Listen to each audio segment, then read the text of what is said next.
হল যে এফটি মেম্বাৰবোৰে এই যে কেছসমূহ ইমান সোনকালে যে শেষ কৰিছে তাৰ কাৰণে ধন্যবাদ দিব লাগিব, কিন্তু কিহৰ ভিত্তিত তেওঁলোকক আচলতে বিদেশী কৰিলে সেইটো আমাৰ প্ৰশ্ন। একমাত্ৰ উপাধি ভুল থকাৰ কাৰণে, নামৰ এটা আখৰ ভুল থকাৰ কাৰণে, কিছুমানৰ বয়সৰ ভুল থকাৰ কাৰণে এইবোৰ বস্তুৰ ওপৰত ভিত্তি কৰি যে তেওঁলোকক বিদেশী সজোৱা হ'ল, এয়া এক ষড়যন্ত্ৰ আৰম্ভ হৈছে অসমৰ মুছলমানৰ ওপৰত। গতিকে এই মুছলমানৰ ওপৰত যিখন অত্যাচাৰী মনোভাৱ লৈ কিনে অসম চৰকাৰৰ গৃহ বিভাগে এই কামসমূহ কৰি আছে, ইয়াৰ ওপৰত তদন্ত হ'ব লাগে। আৰু কিমান দিন এনেকৈ অত্যাচাৰ কৰি থাকিব? আমি কাম কৰিব গ'লে সমস্যা হয়, আমি লিখা পঢ়া কৰিব গ'লে সমস্যা হয়, আমি চাকৰি কৰিব গ'লে সমস্যা হয়, আমাৰ ল'ৰা সাংবাদিক হ'লে মুখ্যমন্ত্ৰীয়ে ঠাট্টা কৰে। তেনে ক্ষেত্ৰত আচলতে আমি কি কৰি খাম? আমি দেশৰ নাগৰিক নহয় নেকি? অতি শীঘ্ৰে যিসকল ব্যক্তিক আচলতে ডিটেনশ্যন কেম্পত দিয়া হ'ল, তেওঁলোকৰ সৰজমিন তদন্ত কৰি তেওঁলোকৰ যিখিনি নথিপত্ৰ, যদি তেওঁলোক প্ৰকৃত বিদেশী হয়, কোনখন দেশৰ পৰা তেওঁলোক আহিছে সেই তথ্য ৰাজহুৱা কৰি সেইখন দেশৰ লগত চুক্তি সাপেক্ষে তেওঁলোকক বিতৰণ কৰক। বিদেশীক বিতৰণহে কৰিব লাগে, কেম্পত ভৰাই থোৱাৰ কি নীতি? যদি বিদেশী, এইটো কথা ক্লিয়াৰ দিব লাগিব যে তেওঁলোক কোনখন দেশৰ পৰা আহিছে।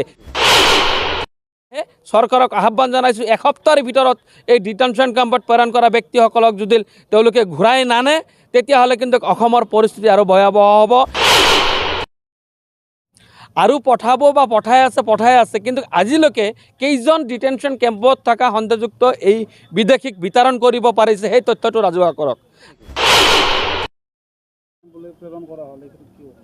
আমি মুছলিম ছাত্ৰ সন্থা অসমৰ এক সজাতি দলে আজি বৰপেটা জিলাৰ বিভিন্ন প্ৰান্তত বিভিন্ন ব্যক্তিৰ লগত মত বিনিময় কৰিলোঁ। আৰু যোৱাকালি যিখিনি মানুহক ডিটেনশ্যন কেম্পলৈ প্ৰেৰণ কৰা হ'ল, তাৰ 9গৰাকী মহিলাও আছিলে। গতিকে এই 28গৰাকী ব্যক্তিক এক্সপাৰ্ট অৰ্ডাৰ কৰি এক্সপাৰ্টি অৰ্ডাৰ একপক্ষীয় ৰায়দানৰ জৰিয়তে তেওঁলোকক বিদেশী বুলি কৈ তেওঁলোকক ডিটেনশ্যন কেম্পত প্ৰেৰণ কৰা হৈছে।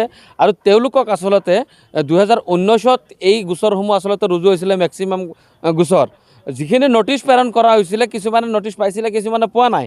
এতিয়া কথা হ'ল যে এফটি মেম্বাৰবোৰে এই যে কেছসমূহ ইমান সোনকালে যে শেষ কৰিছে তাৰ কাৰণে ধন্যবাদ দিব লাগিব, কিন্তু কিহৰ ভিত্তিত তেওঁলোকক আচলতে বিদেশী কৰিলে সেইটো আমাৰ প্ৰশ্ন। আমি গণ্ড পাইছোঁ যে বিজেপি নেতৃত্বাধীন চৰকাৰৰ এই ছত্ৰছায়াতে এইসমূহ আচলতে এক্সপাৰ্টি অৰ্ডাৰ কৰি ফৰেনাৰ্ছ ডিক্লেয়াৰ কৰা হৈছে। কাৰণ কি এই মানুহখিনি বিদেশী নহয়, স্বদেশী হয়। আমি মুছলিম ছাত্ৰ সন্থাই দাবী কৰিছোঁ, প্ৰত্যেকজন ব্যক্তি আচলতে ভাৰতবৰ্ষৰ মাটিত আচলতে ভূমিষ্ঠ হৈছিলে, জন্ম লাভ কৰিছিলে, আৰু তেওঁলোক প্ৰকৃত ভাৰতীয়। তেওঁলোকৰ বহুতৰ নাম NRCত আছে, নতুন NRCখনতো আছে, আৰু ফেমিলি ট্ৰীখন চালে জল পটপট হৈ যায় যে নাই তেওঁলোকৰ সকলো নথিপত্ৰ আছে। তাৰ পৰিপ্ৰেক্ষিতত একমাত্ৰ উপাধি ভুল থকাৰ কাৰণে, নামৰ এটা আখৰ ভুল থকাৰ কাৰণে, কিছুমানৰ বয়সৰ ভুল থকাৰ কাৰণে এইবোৰ বস্তুৰ ওপৰত ভিত্তি কৰি যে তেওঁলোকক বিদেশী সজোৱা হ'ল, এয়া এক ষড়যন্ত্ৰ আৰম্ভ হৈছে অসমৰ মুছলমানৰ ওপৰত। গতিকে এই মুছলমানৰ ওপৰত যিখন অত্যাচাৰী মনোভাৱ লৈ কিনে অসম চৰকাৰৰ গৃহ বিভাগে এই কামসমূহ কৰি আছে, ইয়াৰ ওপৰত তদন্ত হ'ব লাগে। নিশ্চিতভাৱে আমি ভুক্তভোগীৰ হৈ কিনে আমি উচ্চতম ন্যায়ালয় আৰু গুৱাহাটী উচ্চ ন্যায়ালয়ত আমি দ্বাৰস্থ হ'ম। ইতিমধ্যে আমাৰ লিগেল টিমৰ লগত আমাৰ কথা চলি আছে। কথাটো হ'ল যে আমাৰ আৰু কিমান দিন এনেকৈ অত্যাচাৰ কৰি থাকিব, সেইটো হ'ল ডাঙৰ কথা। আমি মানুহ নহয় নেকি? আমাৰ কি জীয়াই থকাৰ অধিকাৰ নাই নেকি?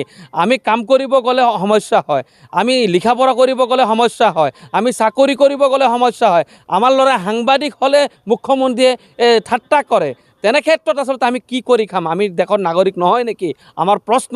আমি মুখ্যমন্ত্ৰীৰ গৃহ বিভাগক আমি আপিল কৰিম যে অতি শীঘ্ৰে যিসকল ব্যক্তিক আচলতে ডিটেনশ্যন কেম্পত দিয়া হ'ল, তেওঁলোকৰ সৰজমিন তদন্ত কৰি তেওঁলোকৰ যিখিনি নথিপত্ৰ, যদি তেওঁলোক প্ৰকৃত বিদেশী হয়, কোনখন দেশৰ পৰা তেওঁলোক আহিছে সেই তথ্য ৰাজহুৱা কৰি সেইখন দেশৰ লগত চুক্তি সাপেক্ষে তেওঁলোকক বিতৰণ কৰক।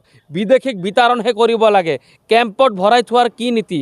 যদি বিদেশী, এইটো কথা ক্লিয়াৰ দিব লাগিব যে তেওঁলোক কোনখন দেশৰ পৰা আহিছে সেই দলিল চৰকাৰে দিব লাগিব। যেতিয়ালৈকে চৰকাৰে এই দলিল দিব নোৱাৰে, তেতিয়ালৈকে চৰকাৰৰ নিজক নৈতিকতা স্বীকাৰ কৰি মুখ্যমন্ত্ৰীৰ পদত্যাগ দাবী কৰিছোঁ আমি মুছলিম ছাত্ৰ সন্থাই। এয়া আচলতে ছিগনেলহে। চৰকাৰক আহ্বান জানাইছোঁ, এসপ্তাহৰ ভিতৰত এই ডিটেনশ্যন কেম্পত প্ৰেৰণ কৰা ব্যক্তিসকলক যদি তেওঁলোকে ঘূৰাই নানে, তেতিয়াহ'লে কিন্তু অসমৰ পৰিস্থিতি আৰু ভয়াৱহ হ'ব। এয়া আন্দোলন হ'ব, গণতান্ত্ৰিক আন্দোলন ৰোধ কৰিবৰ কাৰণে চেষ্টা কৰিলে আমাক জেলত ভৰাব পাৰে। আমি ভয় নাখাওঁ। আমি ইতিমধ্যে কাৰ্যসূচী ঘোষণা কৰিছোঁ। 11 তাৰিখে দিল্লী যাত্ৰা আছে, 12 তাৰিখে যন্ত্ৰ মন্ত্ৰত কাৰ্যসূচী হ'ব আমাৰ। বিভিন্ন মন্ত্ৰালয়ত আমি স্মাৰক পত্ৰ দিয়াৰো এটা সিদ্ধান্ত গ্ৰহণ কৰিছোঁ। গতিকে আমাৰ আহ্বান ৰাজ্যৰ সমস্যা যাতে ৰাজ্যৰ ভিতৰতে সীমিত থাকি শেষ হয় তাৰ কাৰণে মুখ্যমন্ত্ৰীৰ পদক্ষেপ আৰু আৰক্ষী অধীক্ষক বিষয়াৰ আচলতে আৰক্ষী অধীক্ষক আৰু আৰক্ষী সঞ্চালক প্ৰধানৰ আচলতে ভূমিকা ৰহস্যজনক গুন্দাইছে। গতিকে তেখেতসকলৰ যি ভূমিকা তেওঁলোকে পালন কৰিব বুলি আমি দাবী জনাওঁ। ডিটেইলছ কেম্পলৈ আৰু পঠোৱা বুলি চৰ্চিত হৈ গৈছে। আৰু পঠাব বা পঠাই আছে কিন্তু আজিলৈকে কেইজন ডিটেনশ্যন কেম্পত থকা সন্দেহযুক্ত এই বিদেশীক বিতৰণ কৰিব পাৰিছে সেই তথ্যটো ৰাজহুৱা কৰক। আজিলৈকে আমি দেখা নাই যে যিখিনি মানুহক ফৰেনাৰ্ছ ডিক্লেয়াৰ কৰি ডিটেনশ্যন কেম্পত দিয়া হ'ল তেওঁলোক অমুক দেশৰ বুলি আইডেণ্টিফাই হৈছে, সেইখন দেশে একচেপ্ট কৰিছে। আজিলৈকেতো সেয়া নহ'ল। ভাৰত চৰকাৰৰ গৃহ বিভাগে বৈদেশিক মন্ত্ৰণালয়ে আচলতে যিখন দেশৰ নাগৰিক আমাৰ ইয়াত বৈধ বা অবৈধভাৱে আহি কিনে ইয়াত থাকিব ধৰিছিলে, যদি তেনেকুৱা চৰকাৰৰ তথ্য আছে তেওঁলোকে কিয় আচলতে বৈদেশিক চুক্তি কৰি সেইখন দেশত বিতৰণ কৰাৰ ব্যৱস্থা এতিয়ালৈকে গ্ৰহণ কৰিবলৈ দম হোৱা নাই। গতিকে চিধা কথা, আচলতে কোনো বিদেশী আচলতে অসমত অহা নাই আৰু বিশেষকৈ মুছলমান সম্প্ৰদায়ৰ কোনো লোকেই আচলতে বাংলাদেশ পাকিস্তানৰ পৰা ইয়াত আহি থিতাপি কৰা নাই। এয়া জন্মলগ্নৰ পৰা ভূমিপুত্ৰ হয়। এই ভূমিপুত্ৰসকলৰ ওপৰত অত্যাচাৰ আমি মুছলিম ছাত্ৰ সন্থাই মানি নলওঁ। আৰু এটা কথা লক্ষণীয়, আপোনালোকে চাব, যদি ডিটেনশ্যন কেম্পত এজন এই জাজমেণ্ট হোৱা মানুহ এজনৰ যদি মৃত্যু হয় তেওঁৰ পৰিয়ালবৰ্গক ঘূৰাই দিয়ে। যদি বিদেশী হয় তেওঁৰ পৰিয়ালবৰ্গৰ এই অসমৰ ভূমিত তেওঁলোকক কবৰ বা শেষ শ্মশানলৈকে লোৱাৰ অনুমতি চৰকাৰে কিয় দিয়ে?